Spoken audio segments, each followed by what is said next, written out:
Hello and welcome to my kitchen.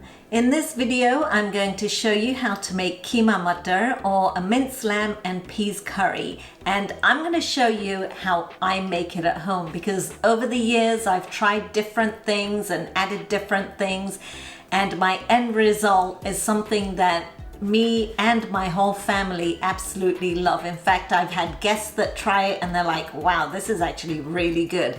So I'm going to share those tips with you. Let's get cooking. Now for this recipe, I'm using 500 grams of minced halal lamb. I prefer minced lamb to mutton, so if you have a choice, choose lamb. And it doesn't need to be halal if you don't have that available. I'm also using 2 medium onions that I'll chop up, and that weighs about 225 grams, and 1 tin of tomatoes that I'll grind up. Now to cook the curry, I'm using this saucepan, which is a 3-quart saucepan with a lid, and I'm going to start the heat on a medium-high heat, the number 6. I'm going to add 3 tablespoons of oil to the pan and let it heat up. Then I'm going to add 2 medium-sized cinnamon sticks and 2 bay leaves to the oil. Now you might be wondering why I'm not adding anything else to this, but that's where one of my tips comes in.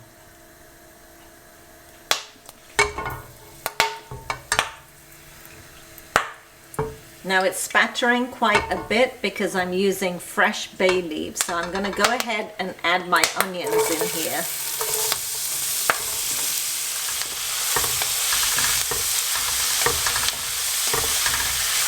My bay leaves started spattering because they were very fresh. If you're using dry bay leaves, then it won't spatter like this.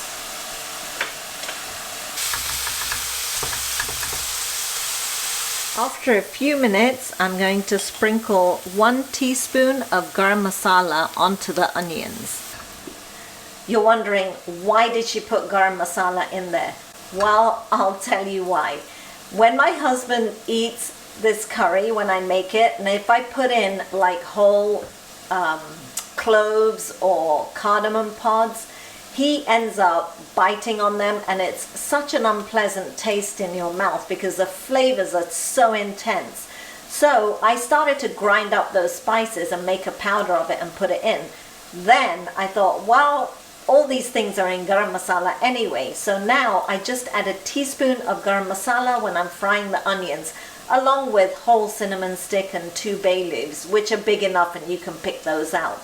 So remember that next time you make keema.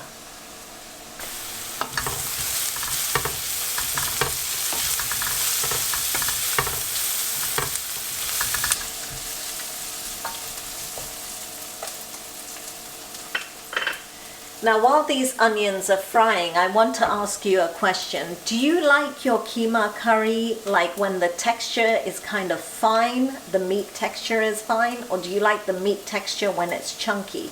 Depending on your answer, you're going to use a different cooking method. I like my keema curry where the meat is kind of fine. So to do that, you need to add the moisture first. If you like it chunky, you add the meat first, and this I learned through experience. The method makes such a big difference to the curry, and sometimes I would add the meat first and try and like break up the meat with my spoon, and it never got fine enough. But anytime I added the tomatoes first and made the masala paste first and then added the keema in there and then added water fairly immediately, the meat came out perfect for me. So remember that when you're cooking the keema as well. So many tips. Now my onions have turned a nice golden brown color, so I'm going to add my tomatoes in here.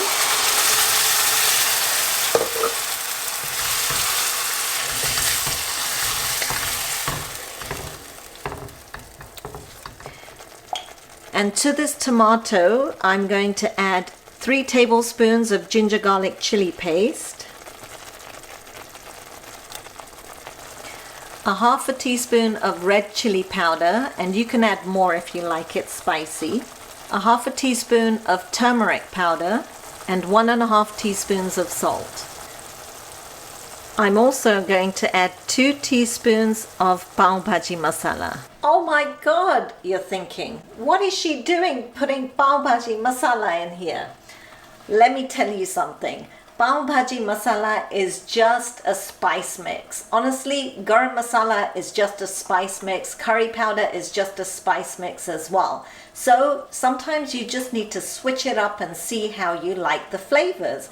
I love the pav bhaji masala. To me, it's like a really flavorful garam masala. So instead of garam masala in here, which I added already, to adjust the flavors a little bit, I add pav bhaji masala. And let me tell you, this keema curry comes out so good.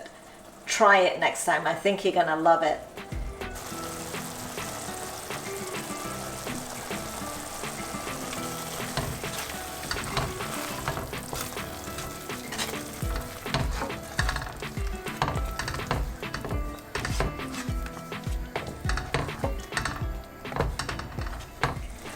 I'm also going to add 2 tablespoons of tomato paste to the curry.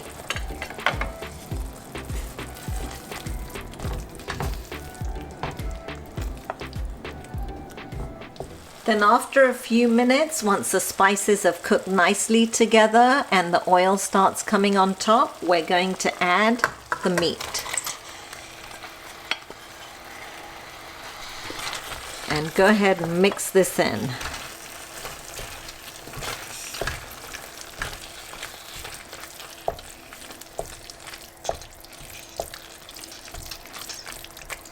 Now you can see how easily it breaks up when it's mixed with some sauce, and that's why you get the difference in texture.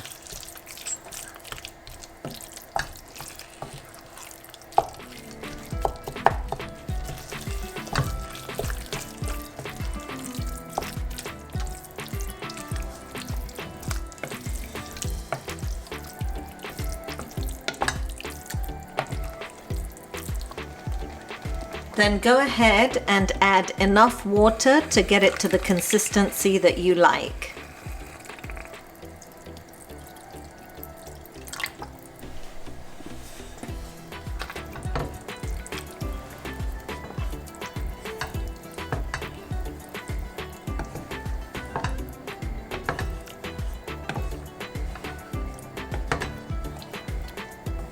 And cover it and let it simmer.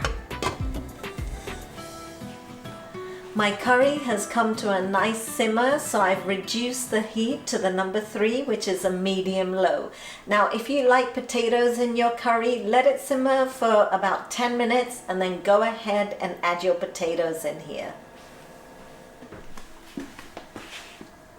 Now my curry's been simmering for a good 30 minutes, so I'm going to add some peas to it. So I've got a cup of frozen petite peas here.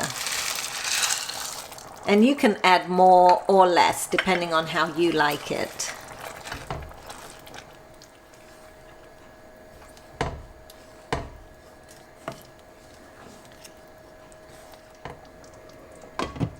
We're going to let this cook covered for about 5 to 7 minutes. So it's been a good 5 minutes and the peas are done. So I'm just going to turn off the heat.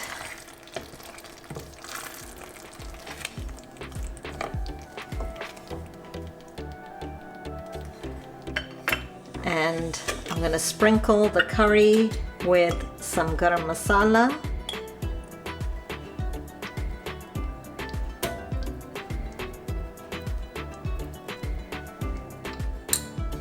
And I'm going to stir that in a little bit. And then garnish it with fresh coriander.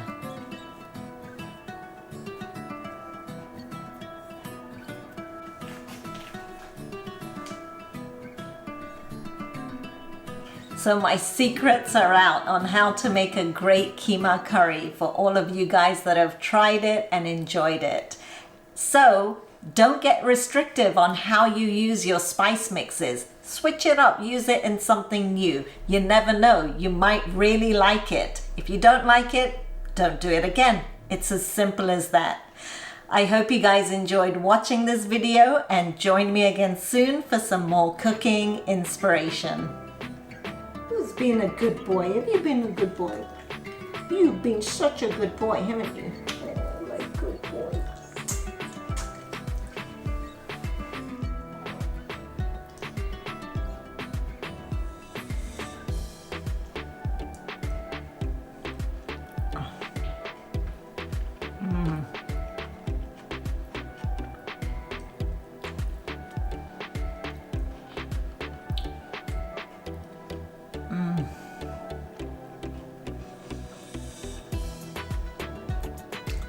So good.